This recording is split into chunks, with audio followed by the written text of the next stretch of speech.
تو کیا کرنا ایسا کام کہ جن کی وجہ سے لوگوں کو خدا کی وحدت معلوم ہونا؟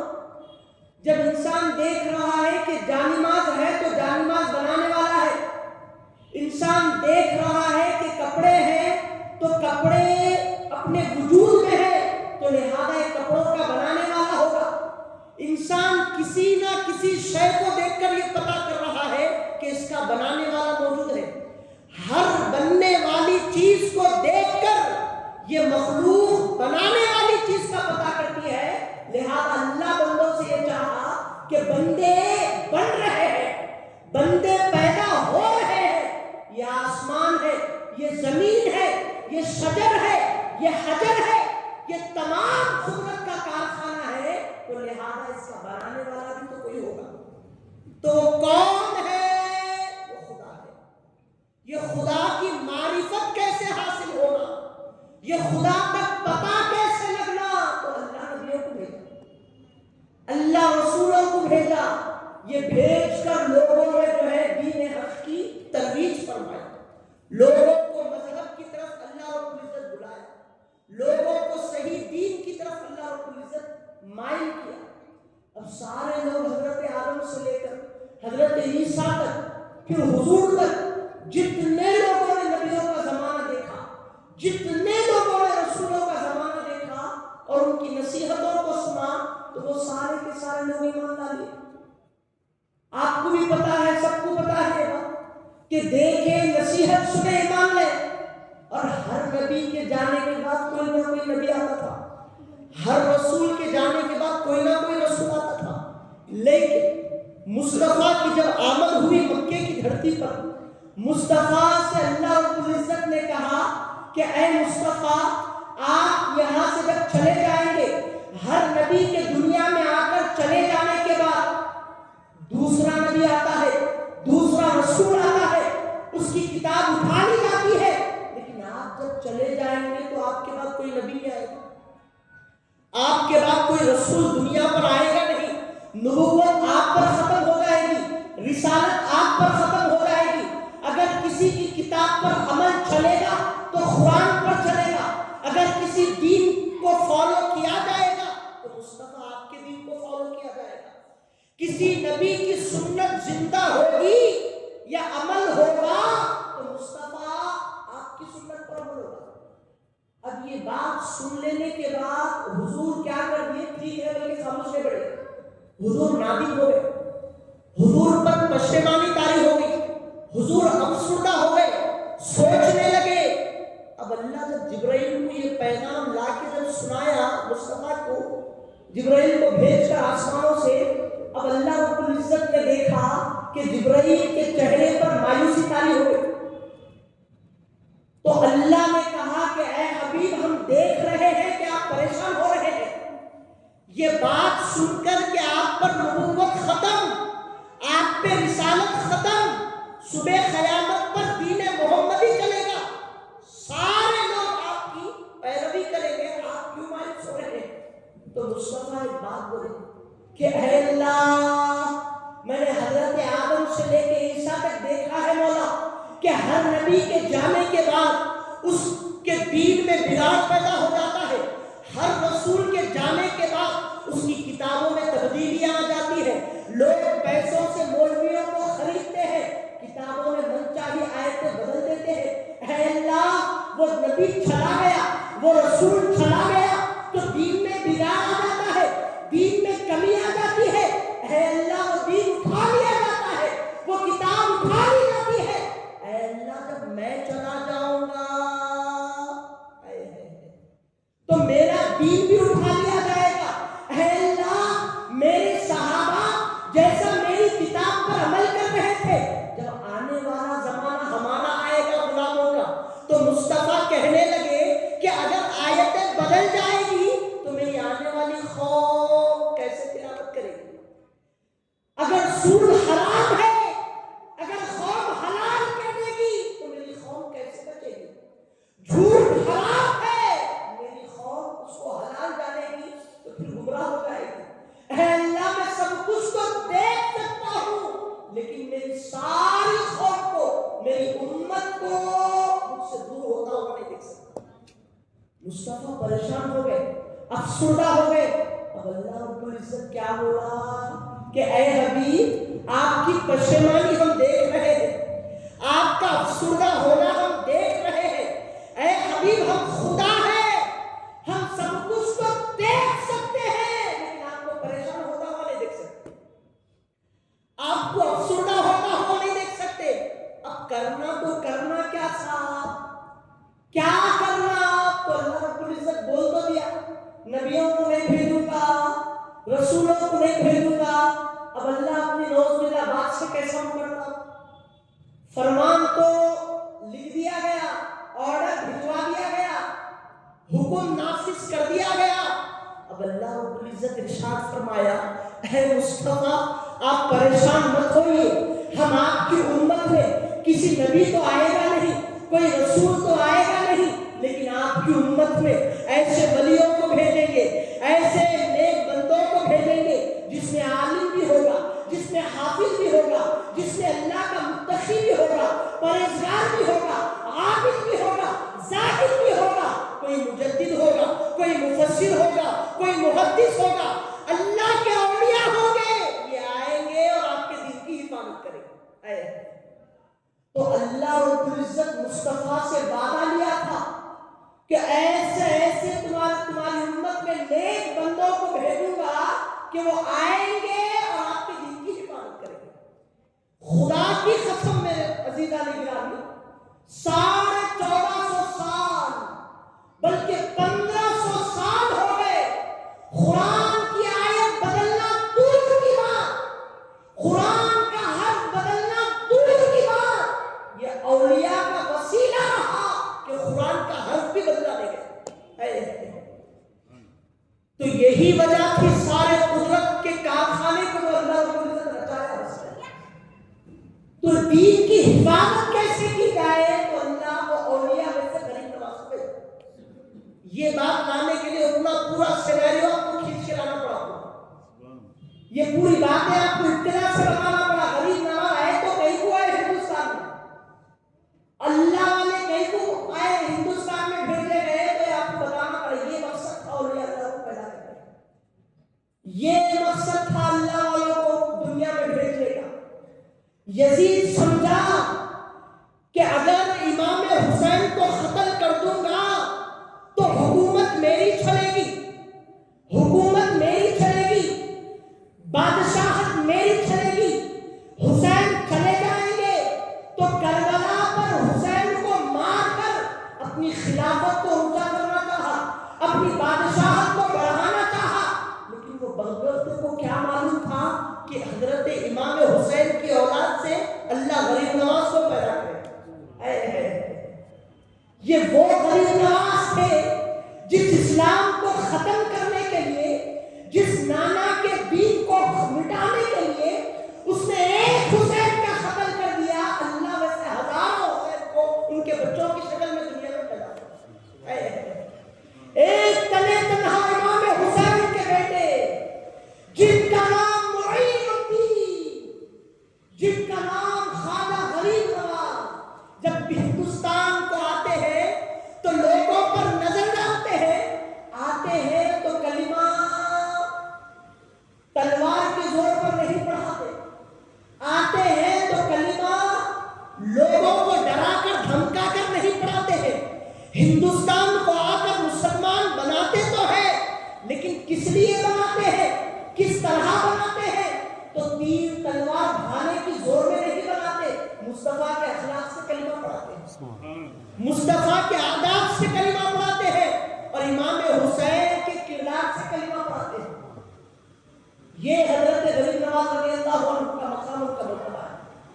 آپ غریب نواز رضی اللہ عنہ کی سیرت میں آتا ہے، ہم جو یقین مانیے آپ جتنے 73 فرقے ہیں ان سارے 73 فرقوں میں اگر کوئی غریب نواز سے محبت کرتا تو الحمدللہ اہل سنت والجماعت محبت کرتا.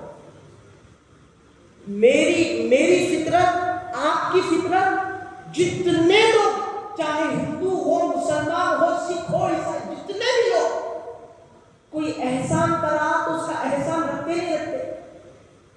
پریشانی کی حالت میں، مصیبت کی حالت میں، تنگی کی حالت میں اتنا پریشان اور مصیبت میں تھا، کوئی اگر اس کا دوست اس کو 1 لاکھ روپے کی ضرورت تھی، مدد کر دیا تو انہیں مر جاتا اور اس کا احسان نہیں ہوتا.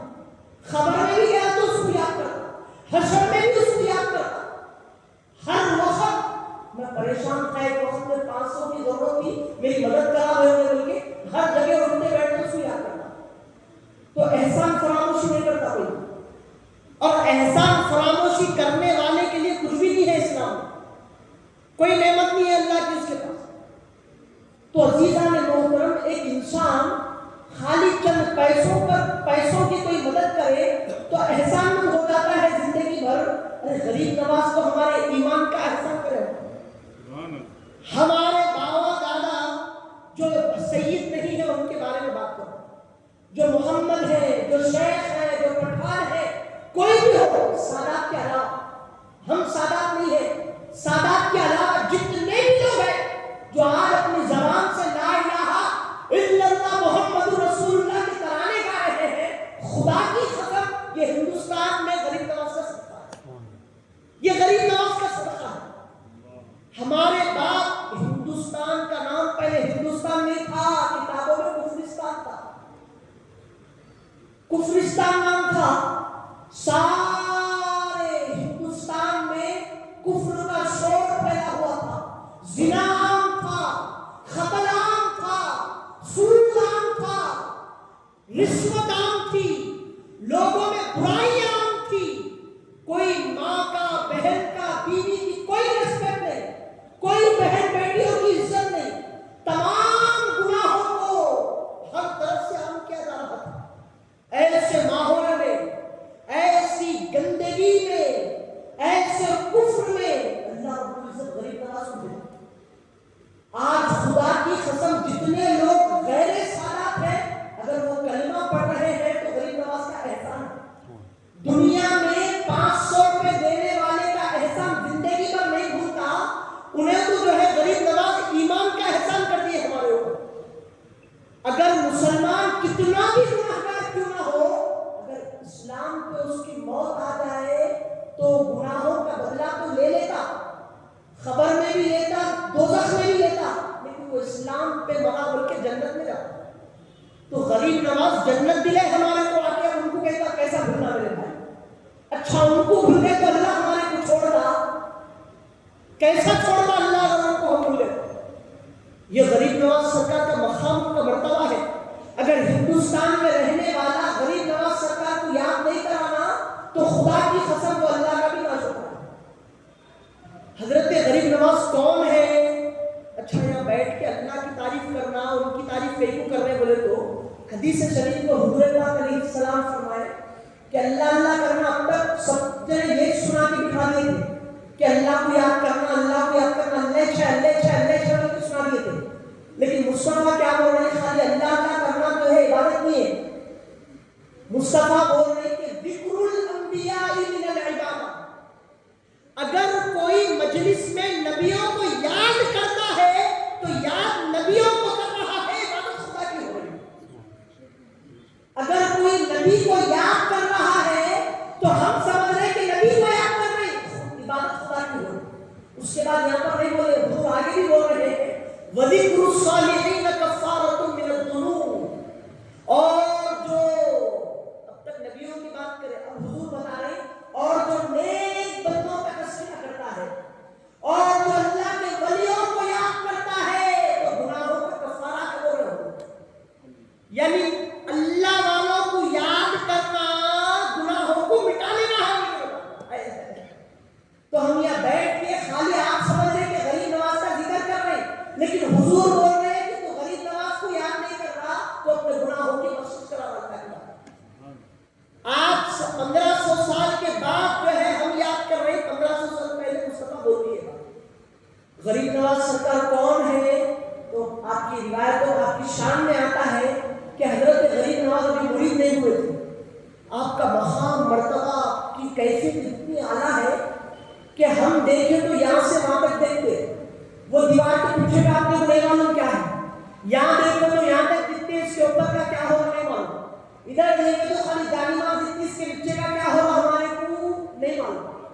لیکن حضرت غریب نواز فرماتے ہیں میں میرے پیر و مرشد کی بارگاہ میں حضرت شیخ عثمان ہارونی کی بارگاہ میں جب پہنچا مرید بننے کے لیے، تو حضرت شیخ عثمان ہارونی میرے کو دیکھے، میرے پیر و مرشد، اور دیکھ کے جو ہے کیا کریں، میرے کو بولے کہ جب بھی ہم کسی کو مرید بناتے تو 2 رکعت نماز پڑھو، ایک رکعت میں 1000 بار سورہ فاتحہ، اور 1000 بار سورہ اخلاص، پھر دوسری رکعت میں 1000 بار سورہ فاتحہ اور 1000 بار سورہ اخلاص، یہ پڑھ کے اور بول کے بولے۔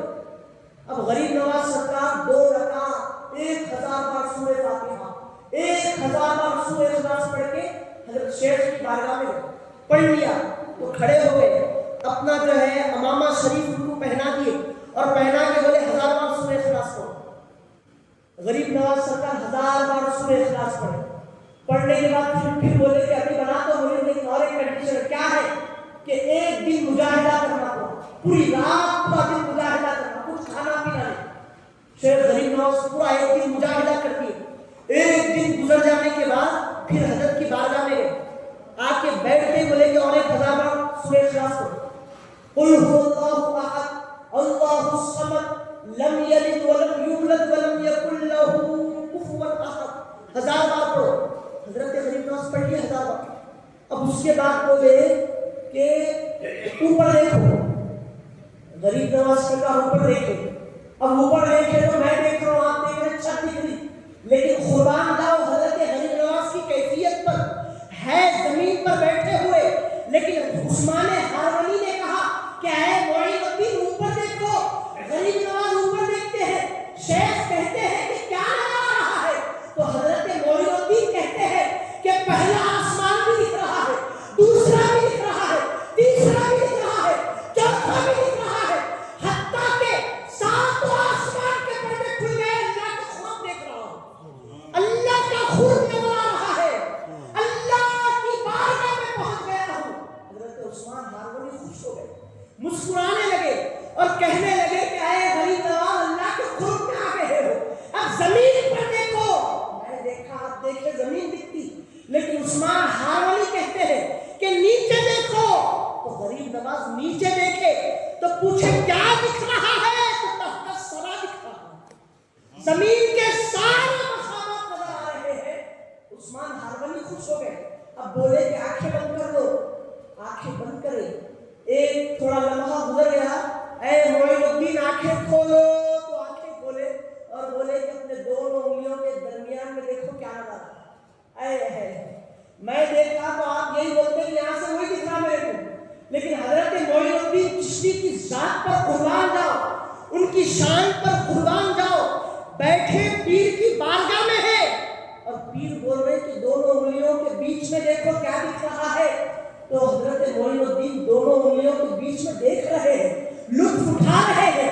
اب پیر و مرشد بولے کہ کیا دکھ رہا ہے، تو غریب نواز کیا بولے ہوئے، غریب نواز نے کہا کہ شیخ محترم، ایک نہیں، 2 نہیں، 1000 1200 نہیں، 2-3 ہزار نہیں، خدا کے بنائے ہوئے 18,000 عالم دونوں انگلیوں کے بیچ میں دیکھا۔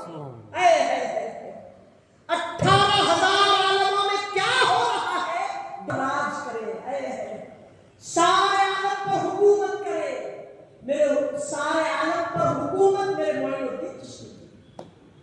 اچھا مذہبی کہاں سے لے کے آ رہے تم، خالی ہوا میں فائرنگ کرتے رہے، دلیل کیا ہے، اس کی اتنا بول رہے آپ، چیخ کے بول رہے، خوش کر دے، کچھ تو دلیل ہے کیا، کچھ تو حدیث ہے کیا اس بارے میں؟ یقیناً حدیث شریف ہے، یقیناً حضور پاک علیہ السلام فرمایا، عقل کے خلاف ہے نا، اوپر دیکھے تو پورے آسمان اللہ کا قرب دکھ رہا، عرش معلیٰ دکھ رہا، نیچے دیکھے تو زمین کے سارے راز کھل گئے، دونوں انگلیوں کے بیچ میں دیکھے تو 18,000 عالم دکھ رہے، ایسا کیسا دکھتا؟ عقل نہیں مانتی بات کو، پھر عقل کو تسلیم کیسا کرانا؟ ہم مصطفیٰ کے غلام ہیں، حضور ارشاد فرما رہے ہیں کہ جو بندہ اللہ کا خاص بن جاتا ہے، جو بندہ اللہ کا مقرب بن جاتا ہے، ما یزال عبدی یتقرب الی بالنوافل، جو بندہ کثرت سے نفل نماز پڑھتے جاتا فرض تو پڑھنا ہی ہے، اس کے علاوہ کثرت سے نفل نماز کی بات چل رہی، خالی نفل نماز پڑھے تو ایک کوالٹی اللہ کی بارگاہ سے ایسی طاقت ملی. کیسی؟ جو بندہ کثرت سے نفل نماز پڑھتے جاتا یتقرب الی بالنوافل، کہ وہ نفل نمازوں کی کثرت سے میرے قریب ہو جاتا، حتی احبہ، اتنا قریب ہو جاتا کہ میں اس سے محبت کر لیتا. فاذا احببتہ، جب میں اس سے محبت کرتا ہوں. اگر آپ کو دنیا دار کسی امیر سے محبت ہو جائے تو غریب ہے تو امیر اس کو امیر بنا دیتا. کسی پولیٹیشین سے محبت ہو جائے اور محلے میں کوئی کام نہ ہو، انہیں جا کے بولا تو وہ کام ہو جاتا، ہم بولے تو نہیں ہوتا. کیوں؟ انہیں اس کے قریب ہے. ابھی وہ اللہ کے قریب ہو گئے تو کچھ بھی نہیں ملے گا اللہ کے بارگاہ سے. یہ تو عقل کے خلاف ہے بات. دنیا دار کے قریب ہو گئے تو اس سے کیا کیا مل جا رہا، یہاں تو دنیا کو بنانے والے کے قریب ہو گئے. اللہ بول رہا کہ کنت سمعہ الذی یسمع بہا، میرے بندے کے کان بن جاتا ہوں جن کانوں سے میرا بندہ سنتا ہے. میں سنا تو ادھر سے ادھر تک سنتا ہوں. اب غریب نواز سن رہے ہیں اپنے کانوں سے نہیں، خدا کے کانوں سے، مطلب خدا کی قدرت سے سن رہے ہیں. اب تو یہاں آ کے 11ویں شریف کر رہا، حضرت غریب نواز کی جو ہے فاتحہ کر رہا ہے بیٹھ کے، المدد یا خواجہ معین الدین چشتی. غریب نواز بولے تو نہیں سنتے. دوسرا جنا رہا تو یہ حدیث نہیں پڑھا تو بولتا کہ نہیں سنتے، لیکن ہم اس کو بتاتے کہ سنتے، اپنے سے نہیں سنتے، خدا کی مرضی سے سنتے. اور آپ کو یہ بھی معلوم ہونا چاہیے کہ بزرگان دین فرماتے ہیں جس ولی کا اگر کوئی تذکرہ کر رہا یا کوئی سن رہا تو ان کی بارگاہ سے جب تک سننے اور بولنے کی اجازت نہیں ملی، جب تک میں بول نہیں سکتا، جب تک سن نہیں سکتا. یعنی میرے کو بول رہا ہوں بعد میں اجازت وہ پہلے دی ملی. آپ سن رہے بعد میں اجازت آپ کے سننے کی پہلے وہ وہاں سے دے دی کہ میرا ذکر انہیں سنیں گا اور منتخب کر دیا. یعنی ہم چنندہ ہیں ان کی بارگاہ میں، کہیں کو ہماری عقیدت زیادہ ہے، ہماری نیاز مندی ان کی بارگاہ میں زیادہ ہے. اب اس کے بعد اللہ فرما رہا ہے وَبَصَرُهُ الَّذِي يُبْصِرُ بِهَا، میں دیکھا تو یہاں سے وہاں تک دیکھتا ہوں. لیکن اللہ فرما رہا ہے میرا خاص بندہ، میں نفل نمازوں کی کثرت کر کے جو میرے قریب ہو گیا، وہ اپنی آنکھوں سے نہیں دیکھتا، خدا کی قدرت سے دیکھتا ہے. اب غریب نواز بول رہے کہ دونوں انگلیوں کے بیچ میں 18,000 عالم کو دیکھ رہا ہوں، تو کہاں سے بول رہے ہو؟ تو میں نہیں بول رہا ہوں، مصطفیٰ بول رہے ہیں. مصطفیٰ بولے کہ انہیں دیکھتا، اللہ کی آنکھوں سے دیکھتا، اللہ کی قدرت سے دیکھتا. تو اسی لیے غریب نواز آج بھی اپنے غلاموں کو دیکھ رہے ہیں. آج بھی کون ان کا نام لے رہا، کون خوش ہو رہا، کون جو ہے ناراض ہو رہا، سب دیکھ رہے ہیں. تو عزیزان محترم، غریب نواز کی فاتحہ اگر کوئی کرے تو لوگ بولتے ہیں کہ بزرگ کی روحانی گھر میں آتی، تو انتقال کرنے کے بعد کیسا آتی ان کی گھر میں روحانی. میں یہاں پر فاتحہ کروں، 11ویں کی ہو یا غریب نواز کی نیاز کی ہو، انہیں کر رہا 10 گھر میں بیک وقت 10 جو ہے نیازہ ہو رہی، فاتحہ ہو رہی، ہر گھر میں کیسا داخل ہوتے. تو اس کو معلوم ہونا چاہیے کہ فرشتہ افضل ہے یا اللہ کا ولی افضل ہے. میں نہیں بولتا تجھ بول کون افضل ہے، تو انہیں بولتا کہ صاحب اللہ کا ولی فرشتے سے افضل ہوتا تو اسرائیل ایک وقت میں کتنی جگہ حاضر نہیں ہو رہے. بیک وقت کتنی جگہ حضرت اسرائیل لوگوں کی روح نہیں نکال رہی. جب فرشتہ ہو کر ایک وقت میں ہزاروں جگہوں پر حاضر ہو سکتا ہے، تو ہندوستان کی دھرتی پر معین الدین چشتی ایک وقت میں اپنے ہزاروں مریدوں کے گھر میں کیوں نہیں داخل ہوتے؟ یہ اللہ کے ولی ہے، اللہ کی بارگاہ میں ان کا مقام اور مرتبہ اعلیٰ ہے. عزیزان محترم، پھر حضرت شیخ عثمان ہارونی خوش ہو گئے اور ہو کے بولے کہ اے اللہ تو معین الدین کو قبول کر لے. پھر خلیفہ مرید بنا دیے، خلافت دے دیے، اور اس کے بعد کیا کرے؟ سفر کرنا ہے بولے تو لے کے گئے، مکہ المکرمہ میں لے کر آنے کے بعد معین الدین کے ہاتھ کو پکڑا پیر و مرشد نے، حضرت شیخ عثمان ہارونی پیر و مرشد جو ہے ان کے ہاتھ کو پکڑے اور کعبۃ اللہ کے غلاف کے پاس آئے اور غلاف مبارک کو تھام کر کہنے لگے کہ اے اللہ معین کو اپنی بارگاہ میں قبول کر لے مولا. تو یہ الفاظ کہنا تھا کہ غیب سے آواز آئی کہ ہم نے اپنی بارگاہ میں معین الدین کو قبول کر لیا. یہ وہ بندے ہیں کہ جن کو اپنی بارگاہ میں قبول ہونے کی صدائیں دنیا میں محسوس ہو رہی ہیں. پھر اس کے بعد عثمان ہارونی کیا کرے؟ وہاں سے مدینہ شریف کو لے کے اور آ کر بولے کہ اے معین الدین اب حضور پاک علیہ السلام کی بارگاہ میں سلام عرض کرو. میں سلام کرا تو گناہگار خطاکار سیا کر جواب دیا تھا اور اگر مصطفیٰ دے بھی دیے تو میں سن نہیں سکتا ہوں کانوں سے کیونکہ میں گناہوں سے جو ہے میرا دل کالا ہو گیا. وہ آواز میرے کانوں تک پہنچتی نہیں. دل کے کان دل کی آنکھ جو ہے خراب ہے میری.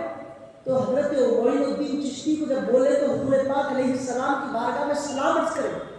سلام عرض کر ہی رہے تھے کہ حضور کی بارگاہ سے جواب آتا ہے وعلیک السلام یا خطب المشائخ.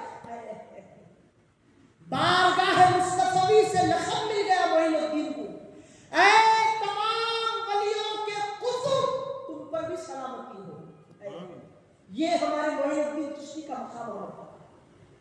ارے ان کا اتنا بڑا احسان کہ اگر انہوں ہندوستان کو نہیں آتے تو ہم بھی ہمارے باپ داداؤں کی طرح کوسی مندر کی گھنٹی بجاتے تھے کہ ہمارے کو نہیں معلوم صاحب نہیں معلوم ہمارے کو نہیں معلوم. ہم کوسے کوسے مذہب میں کیسا کیسا گندی زندگی گزارتے تھے کہ وہ ایک خدا کو چھوڑنے والے نہیں. ان کا ہم غلاموں پر اتنا بڑا احسان ہو گیا. ہم چھوٹی سی نیاز مندی میں ان کو راضی کرنے کے لیے چھوٹی سی محفل رکھے اور خدا کی قسم یہ محفل قیامت میں کام آنے والی. یہ محفل قیامت میں کام آنے والی ہے. ہمارے استاد محترم بہت بڑے اللہ والے ارشاد فرماتے تھے. بڑی عمر کو پہنچ گئے تھے 80 سال کے قریب. انہوں بولے کہ بیٹے اللہ کتابوں میں بھی ہے اللہ والے قیامت کے دن جو اپنے لوگوں کی جو مغفرت کراتے نا اس طرح کراتے اتنا آگے بڑھ جاتے مغفرت کرانے میں کہ کیسا کیسا کروں کہ میرے نبی کے امتی کی مغفرت ہو جانا دوزخ سے نکل کے جنت میں چلے آنا کوشش کرتے رہتے اور اتنا آگے بڑھ جاتے کہ اللہ کی بارگاہ میں بولتے کہ اے اللہ میری چپل جہاں پر رکھی ہوئی تھی میری جوتی وہاں پر انہیں اپنی جوتی رکھا لہذا میری جوتی کی نسبت اس کی جوتی سے ہو گئی لہذا میرا تعلق اس سے ہو گیا. اے اللہ اس کو جنت میں داخل کر. تو جس ولی کی جوتی سے جوتی لگ جائے تو اس کی مغفرت ہو جائے. ہم تو معین الدین کے ترانے گا رہے ہیں. خدا کی قسم یہ کبھی رائے گا نہیں. ہماری پہاڑوں کی نیکیاں برباد ہو سکتی ہے لیکن اللہ یہ گوارا نہیں کرتا کہ جہاں میرے ولی کا تذکرہ ہو اس میں دوزخ کیا ہو. خدا کی قسم یہ کام آنے والا. تو کیا پتا چلا ہمارے حضرت معین الدین چشتی خواجہ اجمری معمولی بزرگ نہیں ہے. یہ وہ بزرگ ہے کہ مصطفیٰ کی بارگاہ سے ولایت کا تاج ان کو عطا ہو. قطب المشائخ کا لقب ان کو عطا کیا ہے یعنی تمام ولیوں کے قطب ان کو بولا گیا. اس کے بعد حضرت معین الدین چشتی رضی اللہ عنہ ہندوستان کو آئے اور آ کر ایسی تبلیغ فرمائی ایسے اخلاق کا مظاہرہ کیا ایسی جو ہے لوگوں کے سامنے اپنی پرسنالٹی کو ظاہر کیا. لوگ اپنے مذہب کو بھول گئے اور معین الدین کے ہاتھ پہ اسلام کو مل گئے. واقعہ بہت طویل ہے آپ کی کرامتیں بہت زیادہ ہے زندگی بہت بڑی ہے لیکن وقت پہ نظر ہے. ایک چھوٹی کرامت ذکر کر کے یہاں سے گزر جاتا ہوں انشاءاللہ. فرماتے ہیں اچھا معین الدین رضی اللہ عنہ کے بارے میں آتا ہے کہ جب ہندوستان میں آ گئے انشاءاللہ ممکن ہو تو جمعہ کے دن باقی کی باتیں بتاؤں گا یہاں سے اس کی باتوں کو کنیکٹ کرتے. ہندوستان آ گئے. آنے کے بعد 40 مریدوں کے ساتھ جب ہندوستان کو آگے بہت سارے معاملات ہوئے. اب آ جانے کے بعد اب سارے انا ساگر پہ پہلا لاگو ہو گیا کہ جو کچھ ہو جائے وہ 40 کے قافلے کو پانی نہیں دیتا. پرتھوی راج پورے انا ساگر پہ پہرا لگا دیا. سپاہی کھڑے رہتے تھے کبھی نہیں کھڑے رہتے تھے کھڑے رہنا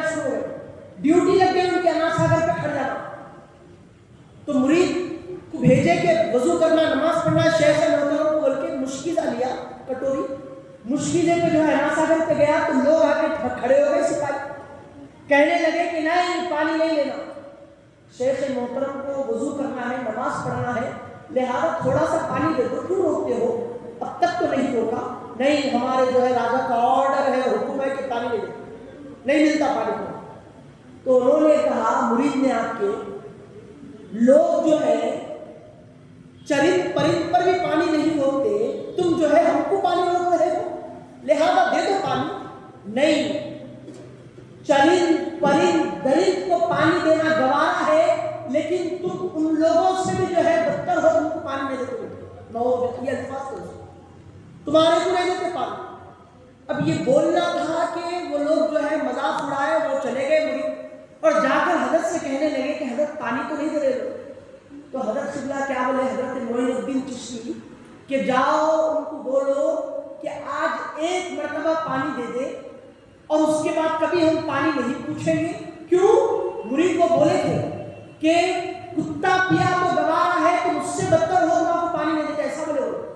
تو معین الدین کیا کرے، ٹھیک ہے ان کو جا کے بولو کہ آج ایک بار ایک مشکلہ پانی لے لینے دے، اس کے بعد سے ہم پانی نہیں لیتے، اور جب وہ اجازت دے تو تم کہہ دینا کہ اے انا ساگر، معین الدین نے تجھ کو طلب کیا ہے، یہ بول کے پانی نکالا ہے۔ تو یہ بولے، پھر سپاہی لوگ پھر آگے کھڑے ہوئے، نہیں آنا، بولے تھے کیوں آ گئے تو نہیں، ایک دے دو مشکیزہ پانی، ایک کٹورا پانی دے دو۔ ہمارے شیخ نے کہا اس کے بعد ہم دوبارہ نہیں آئیں گے۔ اب وہ لوگ کیا کریں، مذاق ہو، ٹھیک ہے اتنا تو تیرے پہ احسان کر دیتے ہم تمہارے شیخ پہ، اس میں کوئی بڑی بات نہیں ہے، جاؤ لے لو پانی۔ اب ہر کوئی یہ سمجھا، میں بھی سمجھتے، آپ بھی سمجھتے کہ اٹھائے تو کتنا نکلتا، پورا سمندر چڑیا کے منہ میں قطرہ ڈالیں گے تو سمندر کا کیا بگڑے گا، تو لہذا لے لو پانی۔ اب حضرت معین الدین کے مرید نے جب مشکیزے کو تالاب کے قریب انا ساگر کے پاس لے گئے، اور شیخ محترم کی بات یاد آ گئی اور بولے کہ اے انا ساگر، معین الدین چشتی نے تمہیں طلب کیا ہے۔ اب مشکیزہ بڑھانا تھا کہ حکم معین کو سن کر سارا انا ساگر مشکیزے میں آ گیا، لوگ پریشان ہو گئے، سارا پانی آ گیا، پورا اپنے آپ کو سمیٹا اور مشکیزے میں داخل ہو گیا۔ یہ حکم معین الدین چشتی کا سن کر سارے لوگ دیکھے، وہ لوگ اس کو جادو سمجھتے تھے، اتنا بڑا جادو آج تک ہم نہیں دیکھے، دیکھ کے بھاگ گئے۔ وہ پانی لے جایا گیا۔ اب کئی دن تک انا ساگر میں پانی، کتنا بڑا میرے بھائی انا ساگر، کتنا بڑا انا ساگر، ایک مشکیزے میں پانی کیسا آ گیا ہوگا، یہ کرامت ہے حضرت معین الدین چشتی۔ اب اس کے بعد سارے لوگ پریشان، پرتھوی راج سما نہیں سک رہا تھا، باتوں کو سہ نہیں سک رہا تھا، اب کرنا تو کرنا کیا، اب ان کا تو بائیکاٹ کرنا، نہیں تو میری بادشاہت چلے جاتی۔ اب وہ بائیکاٹ بعد میں دیکھیں گے، پہلے انا ساگر میں پانی لگے، لوگ پورے شکایت کر رہے تھے۔ اب اس کے حضرت معین الدین چشتی کی بارگاہ میں آ گئے، اب آ کر معروضہ کرنے لگے کہ ایک بار ہمارے کو وہ پانی دے دو، چرند پرند درند پیاسے ہو رہے ہیں، شریف مر جاتے اگر پانی نہیں ملا تو۔ اب وہ تمنا التجا رکھے، معروضہ رکھے، تو معین الدین چشتی بولے کہ ٹھیک ہے، ہمارا کام نہیں ہے لوگوں پر پانی بند کرنا، لہذا ایک چھوٹا سا جو ہے تم کو ایک شوق دینے کے لیے کرے، ہم ایسا ایک چھوٹا سا تم جو ہے حرکت کرے تھے، اس کا تم کو سبق ملنا بول کے کرے، ویسا تو ہمارا کام پانی بند کرنا نہیں ہے، بھوکوں کو کھلانا ہماری تربیت ہے۔ تو لہذا مرید کو بولے کہ جو پانی ڈال دو اس کے اندر۔ حکم معین الدین کا چل رہا تھا، کرنے والا ان کا مرید تھا۔ اب وہ پانی انا ساگر میں ڈالنا تھا کہ پورا کا پورا انا ساگر بھر گیا جیسا پہلے بھرا، موج مارنے لگا انا ساگر۔ تو عزیزان محترم کیا معلوم ہوا کہ اللہ والوں کی کرامتیں، ان کے مقامات، ان کے مرتبے، یہ کسی انسان نے بلند نہیں کیے ہیں، رحمان نے بلند کیے ہیں۔ جس کو اللہ رب العزت نوازے، جن کو عطا کرے، ان پر ہم حرف نکالنے والے کون ہوتے، ان کو ہم برا بھلا بولنے والے کون ہوتے، ان کا کرم ہم غلاموں پر آج ہے میرے بھائی۔ اگر ہم کھا رہے، پی رہے، رہ رہے، جو سکون میں آج ہے، تو ہم سمجھ رہے ہیں ہمارا کمال ہے۔ خدا کی قسم، عطا غریب نواز کی ہے، نظر خدا کی، یہ غریب نواز کی دعا ہے ہم غلاموں پر، ہندوستانیوں پر۔ عزیزان محترم، حضرت غریب نواز سرکار کی جو ہے زندگی ایک آدھ واقعے پہ ختم نہیں ہوتی، ان کی زندگی بڑی طویل، ان کے واقعات بہت زیادہ، اگر ان کے لیے بیٹھ کر بات کرتے جائے تو رات گزر جائے، لیکن تذکرہ معین الدین کا ختم نہ ہو۔ تو اللہ رب العزت جو ہے، جو علاقوں میں اللہ والوں کو بھیجتا نا، وہ اسی لیے بھیجتا کہ نبیوں کا سلسلہ ختم، رسولوں کا سلسلہ ختم، اب ولیوں کو بھیج کے اللہ اپنے دین میں جو ہے کمال پیدا کرتا، لوگوں کو دین اسلام کی طرف بڑھا دیتا اللہ رب العزت۔ ٹھیک ہے، اللہ رب العزت سے دعا کرتا ہوں کہ اللہ ہم تمام کو کہنے اور سننے سے